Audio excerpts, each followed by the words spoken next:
السلام علیکم ورحمۃ اللہ وبرکاتہ۔ عزیزان ملت اسلامیہ، آپ تمام امتی کو ابو فیصل کی طرف سے سلام مرد ہے۔ گھر میں بڑی پردہ نشین عزت دار ماں اور بہنوں کو ابو فیصل کی طرف سے سلام مرد ہے۔ بہرحال بہرکیف اللہ سے امید ہے آپ لوگ خیریت سے ہوں گے، اللہ کی حفاظت میں ہوں گے۔ ان ملونوں کی ملامت سے، ان فرقہ پرستوں کی فرقہ پرستی سے، ان درندوں کی درندگی سے، ان مابلنچروں کی مابلنچنگ سے، ان بلتکاروں کی بلتکاری سے، ان دہشت گردوں کی دہشت گردی سے، ان منافقوں کی منافقت سے محفوظ ہوں گے۔ اللہ آپ لوگوں کو اپنے حفظ امان میں رکھے، اللہ اپنی حفاظت میں رکھے، اللہ ہر آبا سے ہر شر سے محفوظ رکھے۔ بہرحال بہرکیف میرے عزیز دوستوں، میرے بھائیوں، دیش کے حالات سے بھی آپ لوگ واقف ہیں اور دیش کے باہر کے حالات سے بھی آپ لوگ بجا واقف ہیں، کیونکہ یہ آپ کا بھائی آپ کو دیش کی ہی خبر سناؤں گا، کیونکہ ہمارا وطن عزیز ہم کو بہت عزیز ہے، اسی لیے اور بڑی خبر ہے۔ جس طریقے سے میں نے کل بتایا تھا، آپ لوگوں کو یاد ہوگا، شاید وہ ویڈیو دیکھے تو آپ لوگ، جو چندرا بابو نائیڈو بہت جلد ریزائن لکھنے والے این ڈی اے سے باہر ہونے کی دھمکی دے دی، اور دھمکی یہ بول کر دی، انہوں نے دو شرائط رکھے تھے۔ ایک شرط تھی یا این ڈی اے وقف امینڈمنٹ بل کو واپس لے لے، یا دوسری چیز این ڈی اے سے چندرا بابو نائیڈو باہر ہونے کی دھمکی دے دی تھی۔ اس کے بعد ان کو کنٹینیو دباؤ ڈالا گیا، ان کو سمجھایا گیا، ان کو ہر طریقے سے لالچ دیا گیا، لیکن وہ بھی مجبور ہے۔ اس وقت مجبور یہ ہے کہ یہ سب ایک ہی ہوتے بھائی، یہ سب ایک ہی سے، ایک لنڈے کے چار ٹکڑے ہیں یہ، سمجھے، لیکن پھر بھی مجبور اس لیے ہے کیونکہ آندھرا میں ان کو اپنا اقتدار، اپنی کرسی بچانے کے لیے مجبوراً ان کو یہ فیصلہ کرنا تھا۔ انہوں سوچے سمجھے نہیں تھے، انہوں نے غلط فیصلہ کر دیا ان کی سپورٹ کر کے، جبکہ مسلمانوں کو یہ کہا تھا کہ جب ہی وقت پڑے گا وقت امینڈمنٹ بل کا تو کبھی میں سپورٹ نہیں کروں گا بی جے پی کی، این ڈی اے کی، بھاجپا کی، یہ کہہ کر مسلمانوں سے ووٹ لیا تھا انہوں نے۔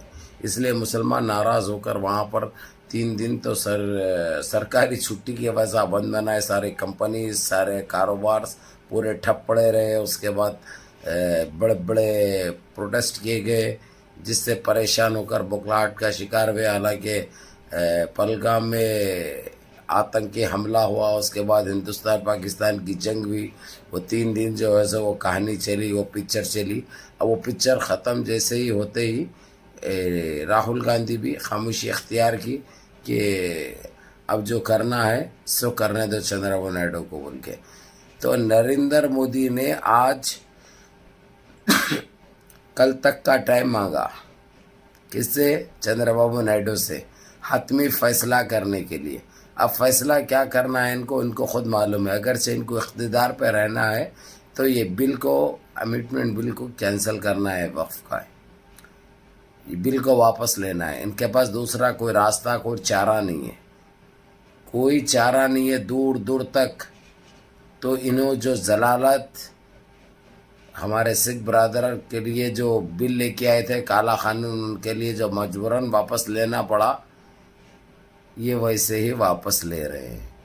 تو بتاؤ کہ انہوں نے کیا کیا ان 13 سال میں دیش میں، سوائے مہنگائی لوٹ مار کے علاوہ کیا دیا، یہ آپ لوگوں کو اچھی طرح پتہ ہے۔ جو ابھی جو ضلالت اٹھائی ہم نے، اچھی طرح میں آپ لوگوں کو، آپ لوگ خود جانتے ہیں کس طریقے سے گودی میڈیا نے ساتھ دیا اس چیز کا، آپ لوگوں کو اچھی طرح پتہ ہے۔ تو خیر گودی میڈیا کے لیے بعد میں آؤں گا میں، لیکن پھر بھی آپ لوگ ہنسنے کے لیے جو ہے سو میں بول دوں گا، اس لڑائی میں، اس جنگ میں، اب پرائم منسٹر کا جو لوگ جو کامنٹس کر رہے ہیں میرے کو، اور جو پوچھ رہے ہیں، سوال کر رہے ہیں کہ اب اس وقت پاکستان کا وزیر اعظم یعنی پرائم منسٹر کون بنے گا، تو میرے حساب سے بنانا چاہیے آج تک کے اینکر کو۔ لیکن میں چاہتا تھا، جہاں تک کہ میرا دوسرا نظریہ، ارنب گوسوامی کو بھی بنا سکتے ہیں، کیونکہ انہیں نے بھی ریپبلک ٹی وی نے بھی کبھی اسلام آباد پہ قبضہ کر لیا، اور کبھی ریپبلک ٹی وی نے کبھی لاہور پہ قبضہ کر لیا، جیسا آج تک کا جو چیخ پکار تھی، کبھی ملتان میں قبضہ ہو گیا آج تک کا، کبھی پشاور میں قبضہ ہو گیا. اور یہ بھائی زی نیوز کا تو کیا کہنے، آپ لوگوں کو اچھی طرح پتہ ہے. یہ لوگ آخر کون سا بینچ ہے، کس کے لیے کام کرتے، یہ لوگ کیا کہتے ہیں سمجھ میں نہیں آتا. آپ کتنے ذلیل ہوئے. ساری دنیا میں آج تھو تھو ہو رہی ہے ہماری میڈیا کی، ساری گودی میڈیا کی تھو تھو ہو رہی ہے پوری دنیا میں. کیا کیا کر رہے ہیں بھائی. اب میرے خیال سے پریزیڈنٹ تو جو ہے سو سیدھے سیدھے امیش دیوگن کو بنا دینا چاہیے، کیونکہ وہ بھی بہت پکار رہا تھا. اور تقریباً جو ہے سو یعنی آج تک ہو یا زی نیوز ہو، یہ لوگ تو پورے تقریباً 70% پاکستان پہ قبضہ لے لیے. یہ لوگ پاکستان پہ قبضہ لے لیے، ملتان ہو یا اسلام آباد ہو یا لاہور ہو. تقریباً زی news, Aaj Tak, A B P news, Republic T V مل کے سارے پاکستان پہ قبضہ کر چکے ہیں یہ لوگ. بہرحال میرے عزیز دوستوں، میرے بھائیوں، یہ خیر گودی میڈیا کی آپ لوگ پہلے سے ہم کہتے ہوئے آ رہے ہیں. اب دیکھ لیا آپ نے کہ کتنی سچی میڈیا ہے ہماری.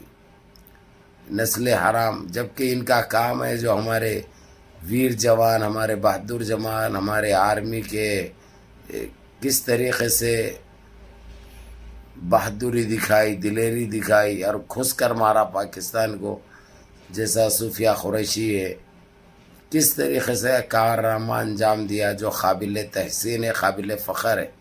لیکن ہماری گودی میڈیا تو قبضہ کرنے میں لگی بھی تھی، خالی قبضہ کر لی انہیں. اب آج کل میں جو ہے سو نئے پرائم منسٹر کو بٹھا دے گی ادھر. اب وہ کون بیٹھتا، پرائم زی نیوز بیٹھتا ہے، آج تک بیٹھتا ہے، اے بی پی نیوز بیٹھتا، یہ وہ لوگوں کو معلوم ہے، اپن کیا اس بارے میں بتا سکے. بہرحال میرے عزیز دوستوں، میرے بھائیوں، تو دیکھیں ابھی کل تک کا جو ٹائم مانگا ہے انہوں نے، تو معلوم یہی ہوگا کہ اندازہ یہ لگا سکتے ہیں کہ یہ بل واپس لے لیں گے یہ لوگ. جو جتنے ہمارے لوگ جو پروٹیسٹ پھر کل سے جو شروع کرے ہیں، یہ کارنامہ انجام تو دینے کے لیے میں فخر کروں گا اور سلام کروں گا ہندوستان کے غیور مسلمانوں کو، جو بہادری دکھائی، جو دلیری دکھائی، جو جانبازی دکھائی، جس طریقے سے روڈوں پر نکل کر کو کارنامہ انجام دیا، وہ انشاءاللہ صدیوں میں یاد رکھا جائے گا. اور دوبارہ ایسی نیچ حرکت یہ لوگ کرنے کی کوشش نہیں کریں گے، نہ ہماری شریعت میں مداخلت کریں گے، نہ ہمارے خلاف کوئی سازشیں رچیں گے یہ لوگ. تو بہرحال انتظار کی گھڑی ہے. کل تک انشاءاللہ 15-16 گھنٹے 17 گھنٹے کے بعد دودھ کا دودھ، پانی کا پانی ہو جائے گا انشاءاللہ تعالی. اور لیکن میں پہلے ہی آپ لوگوں کو یہ بول دے رہا ہوں، وقف امینڈمنٹ بل کینسل ہونے جا رہا ہے انشاءاللہ. یا اللہ منظم رہیے، متحد رہیے، اپنی صفوں میں اتحاد برقرار رکھیے، نمازوں کی پابندی کریے، ماں باپ کی خدمت کریے، بڑوں کے احکام پہ عمل کریے، اور اپنے اس بھائی کو بھی دعاؤں میں یاد رکھیے. السلام علیکم ورحمۃ اللہ وبرکاتہ.